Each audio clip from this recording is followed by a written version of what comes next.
Radyo. Piliranon imong katungod ang mahibaw sa kalihukan sa provincial government. Nahimugso ang programa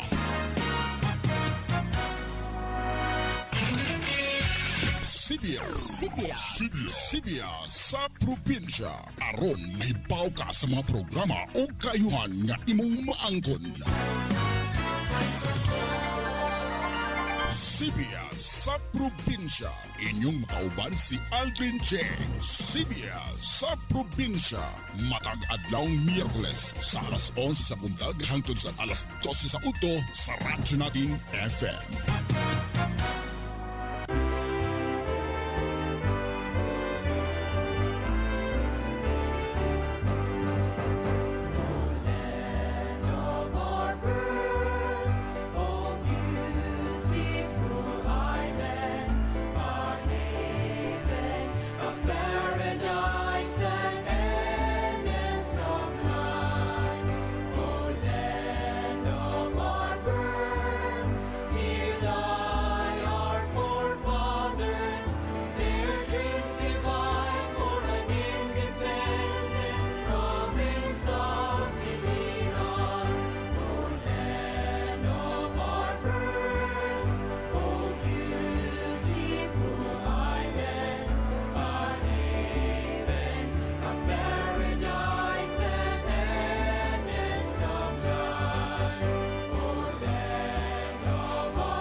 Hello.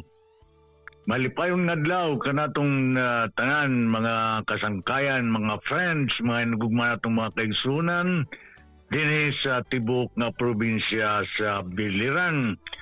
And welcome sa atong tulumanon Sibya sa probinsya sa Biliran. Aron kita makapamahayag og mga impormasyon, mga palisiya, mga programa ug serbisyo sa atong provincial government. Ipinagi sa leadership ni Governor Espina, Gerard Roger Espina. Kumusta ka mo? Today is Wednesday, March 26. Kumusta nga itong mga suking tigpaminaw sa mga kalungsuran, mga lungsod? Kumusta ka mo? Ako naginaot nga anamo sa maayong pangunahuna ingon man sa maayong panglawas. Today, nga itong na-experiensyan nga panahon, it's a very fine weather pero mainit. Ha? Ting-init. Although wa pa madeklara sa pag-asa nga ting-init na, pero grabe ang kainit. Diligod na to kumpiyansahan ang kadelikaduan sa heat stroke. Ha? Samtang mga nagtatrabaho da sa kalsadahan, always be aware, inom kamog tubig, silong, gamit og mga panangga. Aron dili ka mo duol sa peligro sa heat stroke. Kay init baya kayo, ha? Oh, ambot karon kay medyo madalumdum pa, pero unyang taud-taud mo init na ni siya, ha? Okay. Ayaw kang halimot pag inom ka mong tubig, wear long sleeve pag sulot tug kalo nga kung ano pa man diha nga makaproter sa atong panglawas, ha? Okay. Una karon ning uso ng panpud kining kuan HIV, ha? Dako ang kadelikaduhan niya ning HIV AIDS cases. It's taken here in the province of Biliran. HIV AIDS cases in the province of Biliran. Oh, may record kita diri. Sa Maripipi, 2. Kulaba, 1. Kabukgayan, 8. Almeria, 9. Ha? My goodness, dako-dako. Kaibiran. Napulo ang kaso dito sa Kaibiran. Ha? Bisay masing Kawayan. Kawayan, napulo. O diha sa Biliran, we have a total of 26. 26. O din sa Nabal, we have a total of 53. Ayaw ka mo pagkumpiyansa ni ani nga sakit. Para sa impormasyon sa lahat, ito na po ang tested at verified na may HIV AIDS sa Nabal. Labas pa po tayo dito at hindi pa test, o kaya naman ay nagpa-test sa labas ay na hindi DOH accredited. Magpa-testing ganing ka mo dito sa mga DOH accredited. Ha? Dili lang LGBTQ ang igo ni ani nga sakit, kundi pati lalaki at babae kasama na sa mga data kaning pakigburbalyo og mga partners, ha? Delikado kini kay dako ang magkumpiyansa ta, dako ang kadelikaduhan kay ning larab na kini nga sakit, ha? Dili lang kay mga LGBTQ. Pagtigaman ka mo mga lalaki, ha? Apil na sa mga kababayanan. Mag-ingat, please have your self-tested. Libre din dito ang gamot na kinakailangan. Be responsible.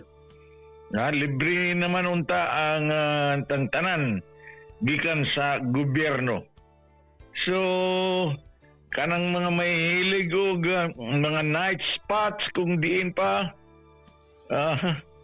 pagbantay ka mo kay daghan na ang mga sakit-sakit karon. Madali pagod mo takod kini nga HIV AIDS. HIV, immunodeficiency syndrome, it will lead to AIDS. Pag nagkasakit na ka mo AIDS, wadaw, magtitinumar na lang ka mong medisina until such time you have to die. Dako ang kadelikaduhan niya ni nga HIV. Ha? Diya sa mga imnanan o anywhere, kanang mga sex workers, have yourself check up always, ha? naman ang atong mga doctors na diya sa munisipyo ug gadin pa nga mga accredited sa DOH nga mga clinic, ha? Ayaw ka mo pagkumpiyansa kay uban niya ni itago lang nila. Itago. Pag nagpa-test ka mo, itatago naman ang inyong pangalan, dili man ni bubulgar, aron masugpo, mapuypoy na kini nga sakit. Imagine ka, ha? Dinhi sa Naval, we have 53 cases, ha? No. Kung pananglitan diya sa inyong panimalay na usa ni ani nga na makatakod ni ani hospitalize, idangad to dito clinic and aron matagaan og libre nga medikasyon, ha? Kani nga HIV dugay na kini nga problema nato sa atong katilingban. Sakit sa taong kini, ha? Mutakod ra ba ni?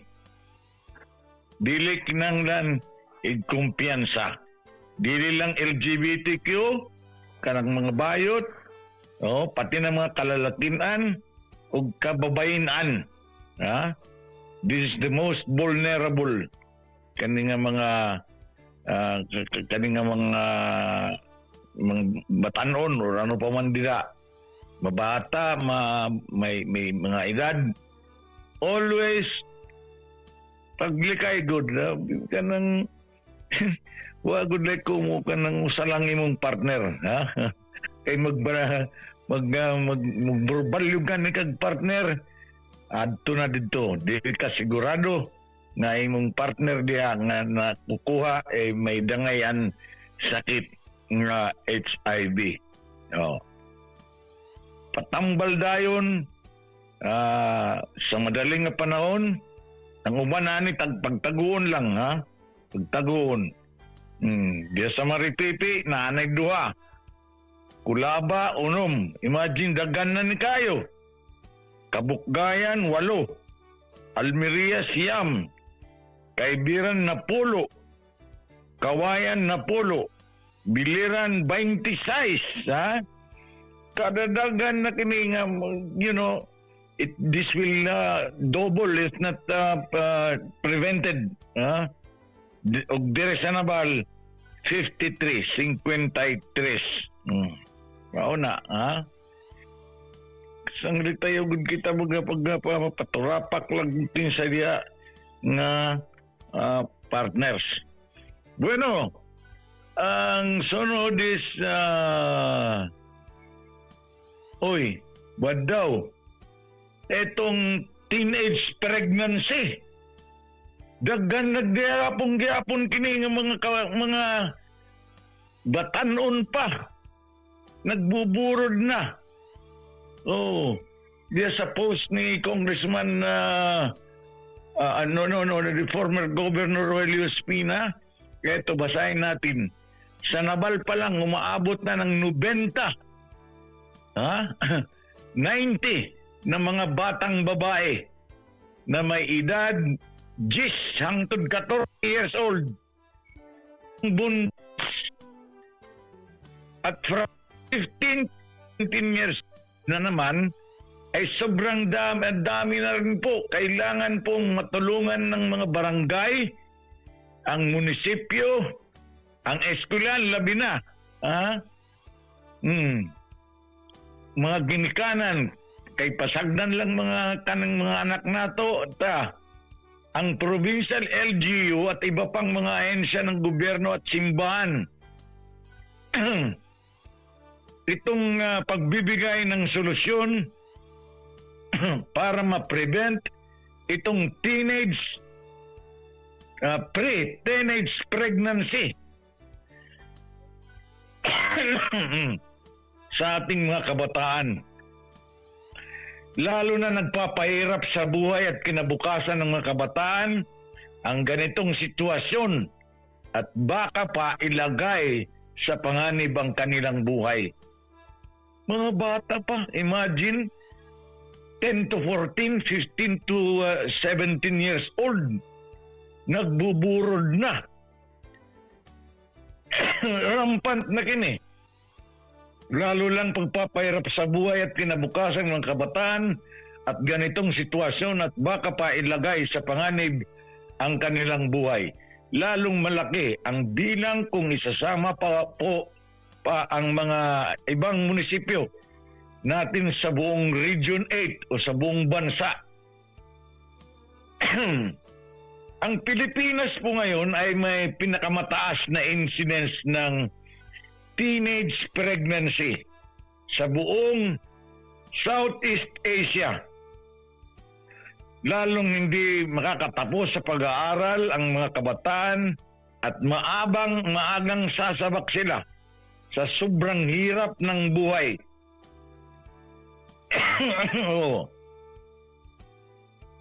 Pati na ang mga anak nila ay hindi mabibigyan ng tamang pagkain pag hindi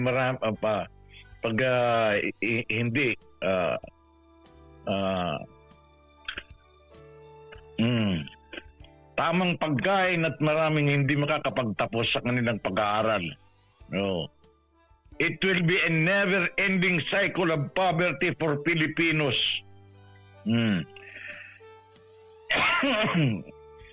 This is true. Karon mga kabataan, kung asa lang diin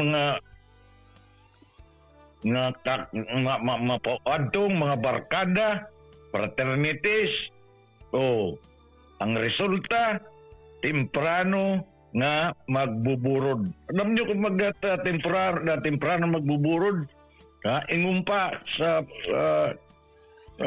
pag temprano nagbuburod, maagang mawawasak talagang buhay mo. Di ka ba kakapagpadayon sa imong pag-eskwela kay burod man. Imagine, bata pa, nagkakabuburodan na. Pinangnanggod ka ng edukasyon kini, tagaan na tong edukasyon kini mga kabataan. Lalo na sa simbahan, diya sa mga eskwelahan, give them education about sex education nga dili ngadto og mga pagsubok na makadali lang, pero ang imong sasagupaon tibuok nimong kinabuhi. Imagine ka magbuburod ka 9 ka bulan, bata ka pa, nga dapat unta tuwa ka sa eskwelahan, nag-aaral, hindi ka makakapagtapos pa ng pag-aaral. Lalong hihirap ang buhay.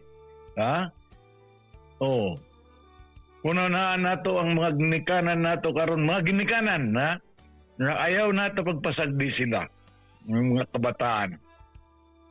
Naman kanyari, mga sayo pa man ini mga kabataan nga nanmumuyo na. Sayo pa, ada city sa gabi, nag-i-study na diya sa ilang mga panimalay.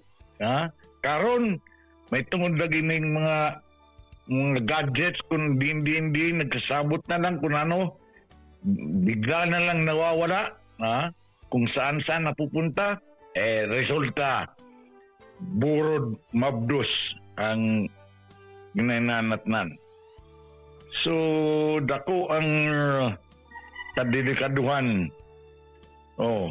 Ang mga batang buntis, ang responsibilidad ay nasa ating lahat. At hindi lamang sa eskwelahan, pamilya at gobyerno. Ito po ang dahilan kung bakit ibinababa diretso sa mga eskwelahan ang pagturo tungkol sa AIDS, HIV at teenage pregnancy. Including teenage pregnancy, kanang bata pa nagbuburod, dinidaghan din sa nabal. Hindi yung klase na parang nasa libro, kundi practical na pag-esplika. Magkano magagastos kapag nagbuntis mula sa check-up? Magastos ka pa? ang gamot, diaper, gatas at iba pa. Ha? Labi na karon ngay mamahal ang mamahal ang mga palitunon, ha? So bigad maawat ang pagbuntis pero naa sa eksaktong edad. Paggraduar usa, pag nitag trabaho niya, pag-asawa. Kana ganon ang ideal na mga kabataan, ha? Hindi yung bata ka pa na pasubo na kung ano-anong ginagawa. Ito rin ang isa sa mga dahilan kung bakit kailangan ng curfew sa mga kabataan. Tinuod din eh. Kailangan ng curfew. Pandakpon kining mga minor de edad nga naglalatagaw pa sa mga 10 oras na sa gabi nga sila lang o mga kauban lalaki. Ha? Kaya kuha na resulta adto na burod. No. Imagine ka, magpapa-check up ka, mapalitin medisina, gamot, pag nanganak, diaper, gatas at iba pa. Dako good ang eksperyensya nga makukuha ninyo kamong mga kabataan, ha? Di kay pag-eskwela lang kamo og kanang tinuod nga pag-eskwela. Magtuon dia sa balay niya pag alas 7 sa gabi magtuon magka alas 8 sa 9 matuog na. And then so that early in the morning you will wake up and ready going to for school. Yan lang ang eksakto, ideal mga buhatonon sa mga bata. Isang late curfew, last 10 lang sa gabi, ambot, anong oras ba itong curfew din sa mga kabataan? Ito rin ay isang dahilan kung bakit pinaigting ang pagsaway and selling of liquors to minors. Isa pa ito. Paggamay ng mga kalihukan, bibili ng mga imnunon nga makahubog. Pag may alak, may balak. Ha? Iba na ba yung spirito pag alak na? Ang inaatupag nitong mga kabataang ito. Eto pa, ha? Bantayan doon, bawal ang pagbenta ng mga alak, sigarilyo sa mga kabataan.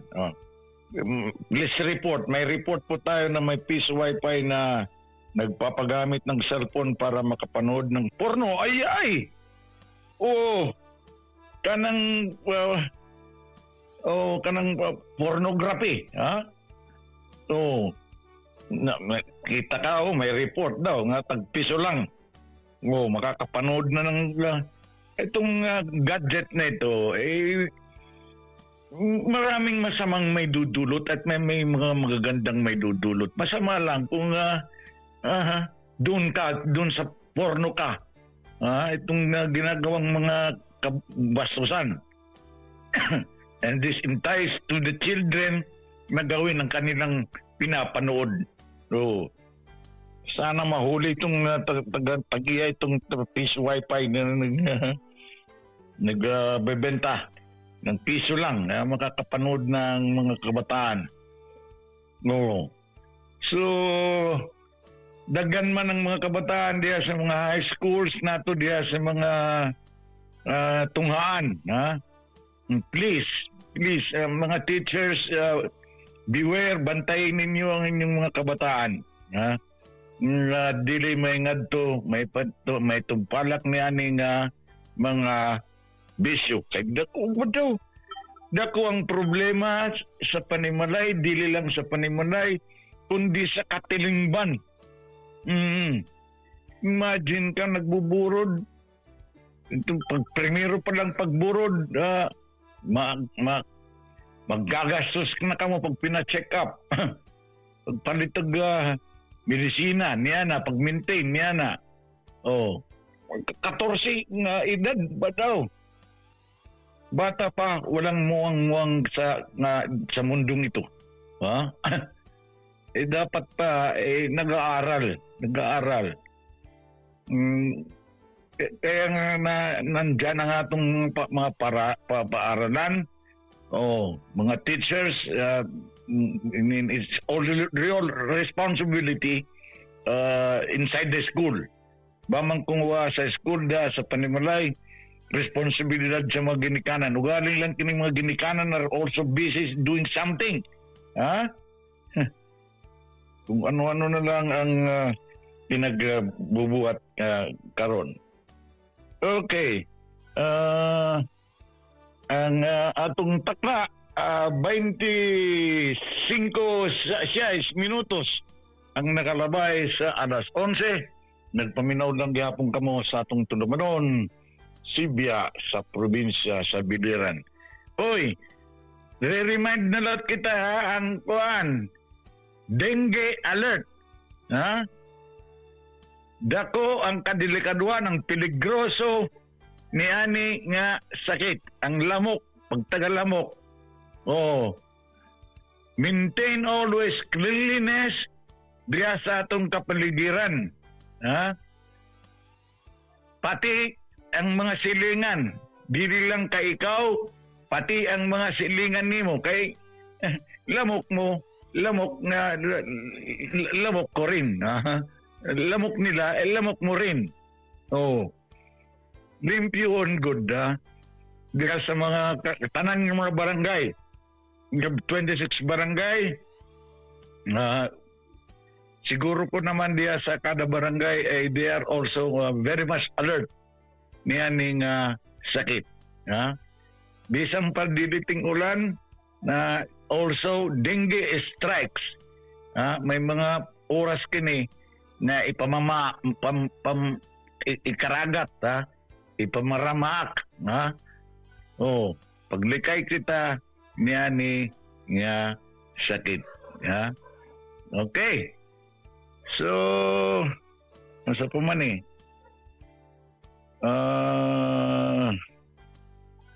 LGU Naval extend financial assistance for medical treatment. Uy! In a demonstration of its commitment to public welfare, the Department of Local Government Unit of Naval has extended financial assistance to Lumuntod for medical treatment in Eastern Visayas Medical Center in Tacloban City. Thank you, Mayor, sa Naval. Naka-extend kita og tabang niya ni kang Ireneo Lumuntod.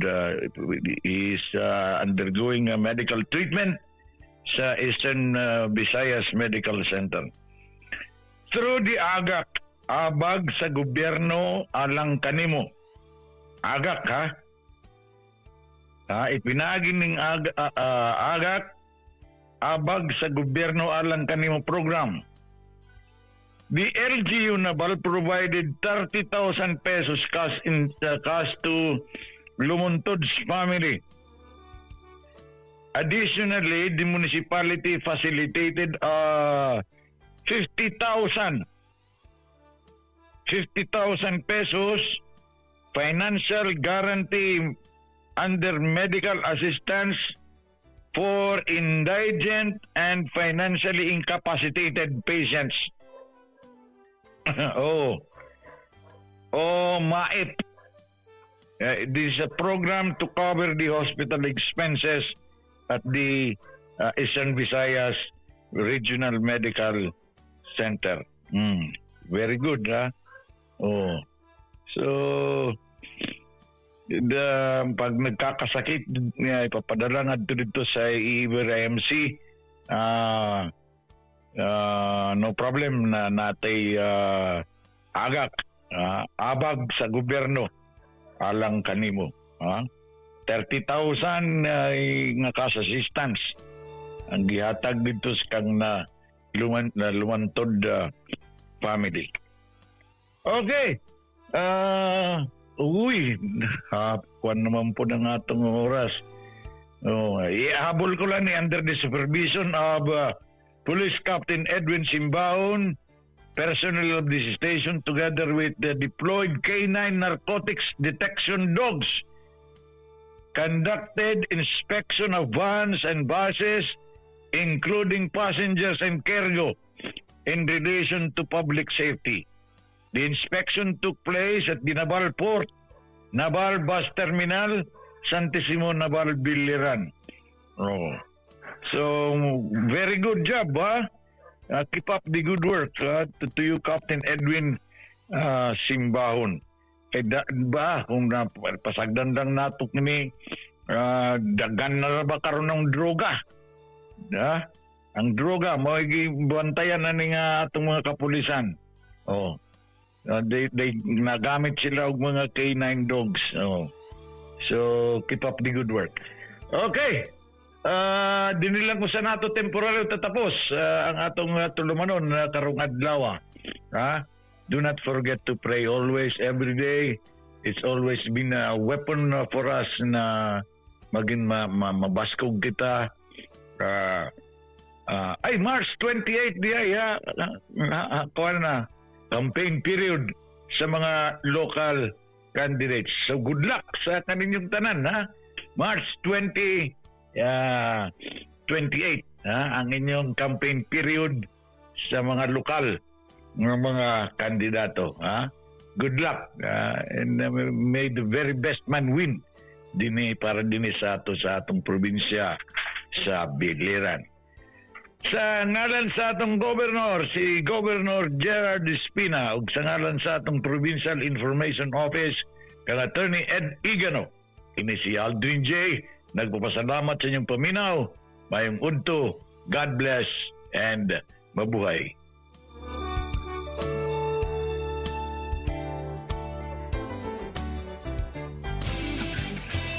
Biliranon, imong katungod ang mahibaw sa kalihukan sa provincial government.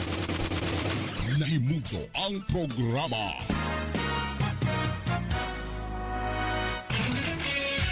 Sibya sa probinsya.